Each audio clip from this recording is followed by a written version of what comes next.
What's good? Good. Sorry about that, man. You good, man. You all right? Yes. What's up, Kevin Johnson? What's going on? Yes. So we're talking about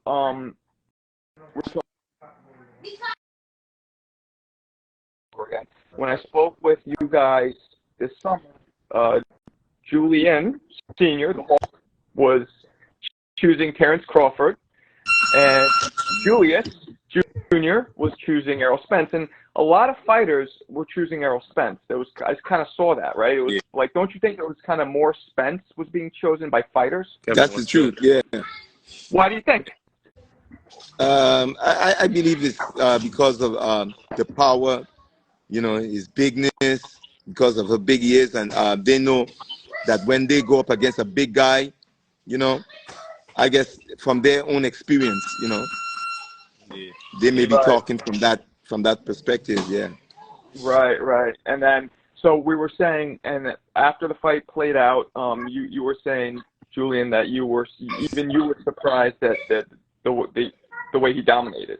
Yes, the domination was to me really surprising, because I expected his opponent to really come out there and take it to him, but he tried, but somehow Terrence was able to maneuver, use his talent, and literally destroy him, man. Right. And you guys had touched on thinking that something like Spence looked a little off, right? Yeah. Did you think he was didn't look like himself at all? No. Yeah, he didn't.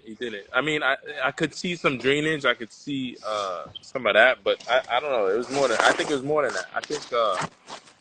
I think there was something going on that, I mean, we wouldn't be able to say everything, but I think there was something more. He just wasn't thinking straight. You could see his power. He's no power. He's weak. Yeah. No defense. It was as a coach, and knowing how sometimes our body can be very, very, very sensitive, and we go through trauma. Certain traumatic situation happens, and it could have an effect on you, and you may not even realize it's because of that trauma why you're not really going out there and doing what you can do. It's in your mind, but your body is not responding. And that was the same thing that I saw. I saw that it was in his head, but his body wasn't responding. You see his mind was there. Yeah. So do you think it was all weight training? Or you think it was a bunch of things going on?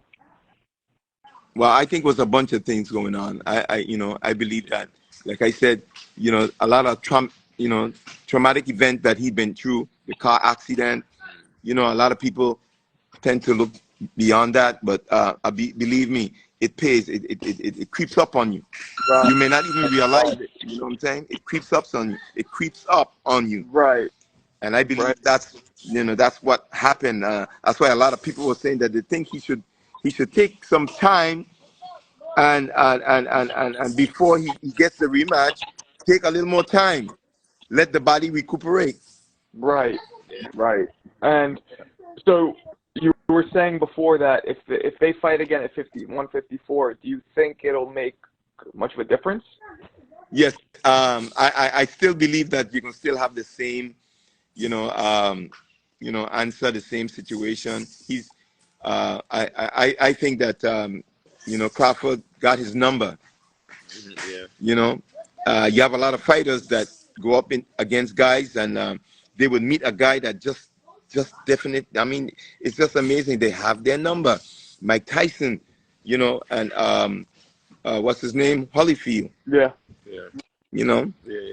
It always seems that there's somebody that gets your number, but I really believe that this is a case, where a next fighter somehow seems to have the number of this guy, this other fighter. Right. Happen.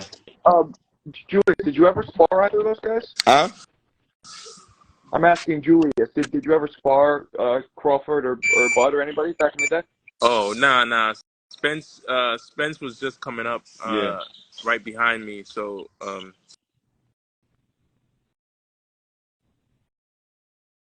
Can't hear you. There you go. You're back. Went mute for a second. but yeah, nah, Spence was right after me. He went to Olympics right after me, so they were like a little behind me, so I didn't get to work with him. Man, one thing we've never seen Crawford take is a punch. Like, I wonder what would happen if the 1992 Hawk, hit Crawford one of those shots. Yeah, talk about that, boy. I'm telling you. But as a puncher, you always have in the back of your head, you're gonna catch up to that. You're gonna catch up to your opponent sometime in the fight. And you set it up and you try to find the openings, the right openings, and that happens. And Crawford is very skilled at that. Yes. Yeah. Crawford throws very short punches. Have you noticed that? Very short, compact shots. Compact punches, yeah. Concentrated, yeah. Yeah, very short. He knows when to open up, when he snaps. Yeah. Got a good snap on the punch, yeah. I mean, what was your formula to the hard punch? Was it your hip? What was it? The shoulder snap? What was it for you? You think? I think it was it was the complete timing, using everything, using the whole right side. If I'm onto the right hand, and my body, my shoulders, my hips, my knees, everything is coming with that punch. And the timing of it, because it could be off. Your fist might reach there first, and then you turn your hip, and that throws off the whole thing. But if you got the right timing, and you throw your hip, your shoulders, you know what I mean, your fist, and everything turns at the same time, it will be devastating. Your punches will be amazing. Yeah. That's one of the secrets. Your punch seemed to be like your power was more at the very end of your punch, right? What's that? You seem like your power was at the very end of your punch. Do you agree with that? Yes. At the very end of your punches, like I think Crawford as well, tends to, use a lot of his his timing, and he catches guys, right at the end of the punches, right at the end of it. He's used full He turned them shoulders. Complete turn. Right. Turns it over. Yep. Complete turn, and it's just devastating when you get hit like that. There's a shock, a shock wave that happens. What do you guys think would happen if Crawford fought Canelo? Fight. That's a great fight either way. Go ahead, man. I think that's a great fight. Crawford's style, I think, will give problems to anybody. But the fact that Canelo is more, he's not really a boxer. He doesn't box. I think Crawford has the advantage with his slickness, his movement, and how he can pick shots and find shots. I see Canelo being a good target for him. So that's a great fight. It's just if he could survive that power, the Canelo power, I see him winning that fight. But Canelo's a puncher. That could end any day, any moment. I'm in a meeting. So who would you pick? You got to pick one. I would go Crawford. I would go really? Crawford. Okay. Yeah. Dad, what do you think? Who do you think wins? Canelo and Crawford? Yeah. Well, I tell you what. First of all, I want to say this. Canelo is much stronger than Spence. Okay, Canelo is a beast. Okay. Turn the camera towards him. I can't see him fully. Yeah. But still, even though Canelo is strong, right? I think that Crawford has the style, okay, to literally counter that power. Yeah, that's. You know what I'm saying? To counter the power that Canelo has and to use it against himself. Okay, to use Canelo's power against himself. And Okay. I believe a lot of people may not understand that. I say this: Crawford's trainer is doing a tremendous job. Yeah. Yeah, it's just not Crawford himself, but his trainer. Yeah. And I think they have gotten they have found a secret and in a fighter, and this fighter is a gift to them, and he follows the I think the plan that they have, and he do it exceptionally well, man. It's amazing. So that's why Crawford is so confident. Okay, he's confident. He has a lot of confidence, and it's hard to break his will. It's hard That's true. to break his will, and right now, that's what is happening. Is it's his era right now. I tell you what, this kid is really amazing, and I think you're gonna hear more about him, and you're gonna see a lot more with this kid. So do you have him beating Canelo as well? I would say yes. I would say yes. I see him. Wow. I see him appointing Canelo. Yeah, but I think I see him frustrating Canelo. frustrating. Okay. Yeah. Okay. So the person who Canelo should be fighting is David Benavidez. Did you guys see Benavidez's last fight? Oh yeah. Yeah, I saw Yeah, Benavidez last fight, man. Wow. I was gonna go. I had too much. Oh. I had too much food to make. Yeah, we worked with him a couple times too, man. Oh, you did? You worked man. with Yeah, he's been here in the Virgin Islands in this gym working with us. Oh, he sparred with Julian? Yeah, he sparred with Julius. He sparred with a few of my boys. To get me ready for Jose. I met him first in Big Bear though, sparring with Triple G. Yeah. And what met him when he was about what, 16 years 17, old? Yeah. 17 years old. And what stands out about that sparring session when you think about it?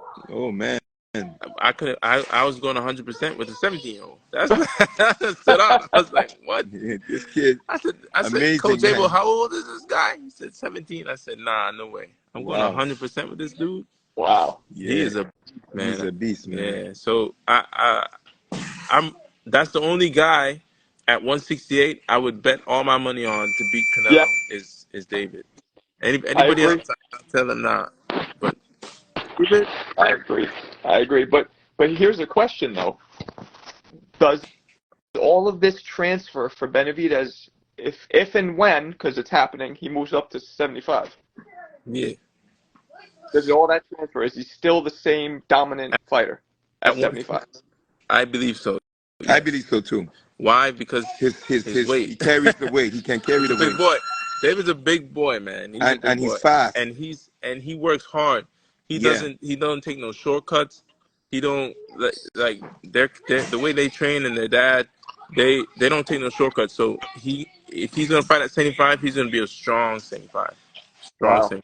And a quick one too. Yeah. Yeah, he's gonna be quick still too. Yeah. I really believe that Crawford. I heard that Crawford is also talking about fighting Benavidez or Benavidez to fight Crawford. You heard that? Yeah. That's a mistake, I think. I think that's a mistake too. I really think that's a big mistake. Too big. Crazy. He's too big. I don't know if Crawford would do that. Too big. That's too much. Boo Boo realized it too. Yeah, Boo Boo did his thing. Boo Boo did his thing though. Boo Boo. He tried his best. Yeah, but if you get hit with he just got hit. That's it. And Boo Boo is a good boxer too. He got good timing, good leg work, good in and out. But he couldn't deal with the pressure. Yeah, David's pressure. Yeah, absolutely.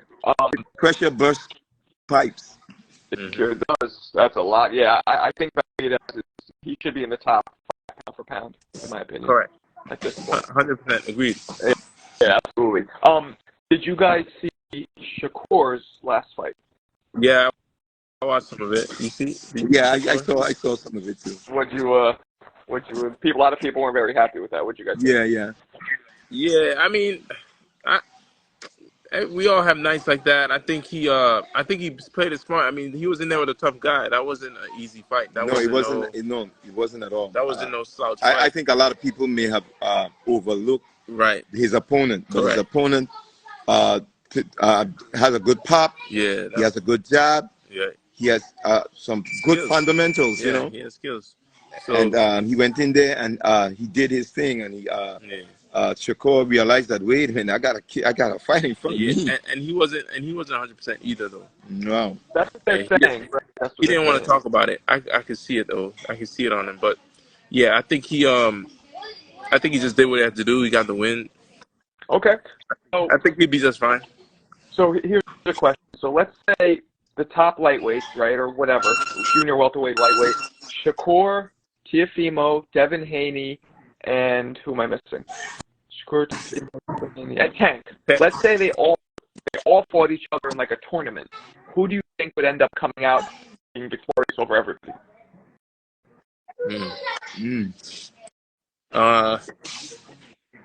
That's a tough one. My favorite. I don't know why, but Tank. I'm just hearing Tank. Shakur and Tank would be my two favorites. I think the two of them would end up fighting for the if they did it like the Super Six. Right. I would say that's a tough one because Shakur is smart and fast and he knows how to use the reach. But why do people sleep on Teofimo? Because any given night he could beat anybody. Teofimo is good, Yeah, but I don't think he's I don't think he's as strong. And I don't think he would stick to a game plan. Even if he starts doing well with a guy like Tank and Shakur, you got to fight a perfect fight. And I'm going to say this. I just don't think he can fight a perfect fight all around. Yeah, I'm going to say this too with Teofimo. I believe that a lot of fighters have found out, what was working for him, and they are able now, to dissect. They are able now to go in there and work on a better scale than before. Before, he was really shocking everybody, but now they have caught up to the style, and they're able to, I believe, dissect him a bit, Right. You want to say it that way. Okay. Right. I see what you're saying. Yeah. Yeah. I mean, yeah. I think, so those two of them are my favorite. I think the most exciting fight by far would be Teo versus Tank. Yeah, that would be a banger. Right? Sure. That would be a banger. Yeah, that's a good call. Yeah, that'd be a good one because, Devin and Shakur are kind of known. There's not as much action. They're more chess playing and, not a lot of knockouts. So, I mean, a lot of people criticize Shakur because, it was the lowest ever punches thrown in CompuBox history. Do you guys know that? For a 12-round fight. Wow. In history? Yeah, since CompuBox has been around, yeah. I didn't know that. That's crazy. Yeah. Isn't that nuts? Yeah, that's crazy. That's amazing. Yeah. For that weight class too, you would think that would be a heavyweight thing. You could always tell a guy when he enters the ring. You could always tell when a fighter is in best of shape. Guys who have put it out, who have sacrificed everything, to get in shape. And I believe that a lot of fighters enter the ring, okay? And if they're not in the top shape that they should be in, okay, there's a lot of stuff that happens in that mindset. Mental, yeah. Okay? There's a lot of stuff that happens. I'm with the best of them out there, And that's why I believe that Floyd always kept in the best of shape. Yeah. No matter what, he stayed in the best of shape. Yeah. Conditioning is one of the best, I think, keys to any fighter to go out there, okay, and be victorious. One of the things is to be in the best shape that you could be in. Yeah. Absolutely. That's people don't realize like boxing is so mental and also endurance is so important. Endurance is the key. You know what? You could have a guy that may not, have much, mental, but he has conditioning. You know what I'm saying? And he's up against a thinker, but the thinker don't have as much conditioning as he has. I guarantee you, the guy with the conditioning is going to eventually win the fight. Right. So, staying within this weight class, what do you guys think is going to happen when Devin Haney fights Program? That's a good fight. That's a good fight, yeah. That's a great fight. I give that a toss-up, bro. Toss up. Okay. That's a toss up for me, man. Prograis, he's got a heart. He's got a real heart, and I can see him really pushing through and giving Devin some problems. But Devin's smart. You know, Devin stays kind of on that back pedal, and he can fight going backwards. You know, he can do that. So um, it's a toss up for me. I think it's gonna go either way. Yeah, Who wants it I'd pick more? Devin because I don't know much about what's his name? Prograis. Progress. Yeah, I really haven't seen him much. Yeah. You know, I don't know, but I think he's just starting to get a name, right? I don't know. He's a champion. He's been around, but yeah, you're right. He's kind of getting to be more popular now. Yeah, Right, yeah, the yeah, popularity. yeah. I think Shakur is more popular than he is. Haney, yeah. I mean Haney Devin. and Shakur and all these Yeah, of guys. course. Right. You know, Right. I don't know much about him. Yeah. He's a puncher, so it's a classic boxer versus puncher fight. Yeah, I heard so. Yeah, I heard so. He's a real good puncher, but Yeah. I haven't seen much of. Yeah, I haven't. You know, I for the first time was introduced to Sabriel Matias. Is that how you pronounce his name? Matias, yeah. Have you seen him fight before? Either of you? I've seen Matias fight, yeah. Yes, no, I haven't seen him. He is something, man. He's like 23-0, all by knockout. Every one of them. No, he's 23-1. It's one loss. Where's he from? Puerto Rico. He's Puerto Rican. Yeah. Oh, Yeah. Good I fighter. may have seen him When then. you see Yeah. him, you recognize him. I may have seen him. He's He's, somebody. what weight? 154? No, he's 40. Oh, 40, right? Yeah, he's 40. Yeah, so he's in there with Devin Haney, and he'll be fighting all those guys. Tank, they're all similar. They're all close. Yeah. So let's move up in weight to the heavyweights. Oh man. First off, did you see Tyson Fury fight that exhibition against the MMA guy Ngannou? Yeah, did you see that with Ngannou? Yeah, I saw it. What'd you think? Yeah. Who do you think won? First off? I was a little surprised. You know, I somehow I feel that Fury may have taken him for granted. Yeah. Fury looks like an amateur, man. Yeah, I didn't like it seemed as if he felt that maybe this would have been a next easy fight for him, but you know, this MMA guy was really you know, serious about his thing. I don't know. Mike Tyson may have had some type of influence. I don't know, but you know, I was surprised. You know, and but still, you know, Fury was still able to pull it off. You know, regardless of what. Yeah. I don't think that what's his name, Ngannou. Yeah, Ngannou. Yeah. He should have punched more. I think he could have. Yeah. I think if he had kept up, a little more pressure. A little more pressure, he would have definitely take that belt easy.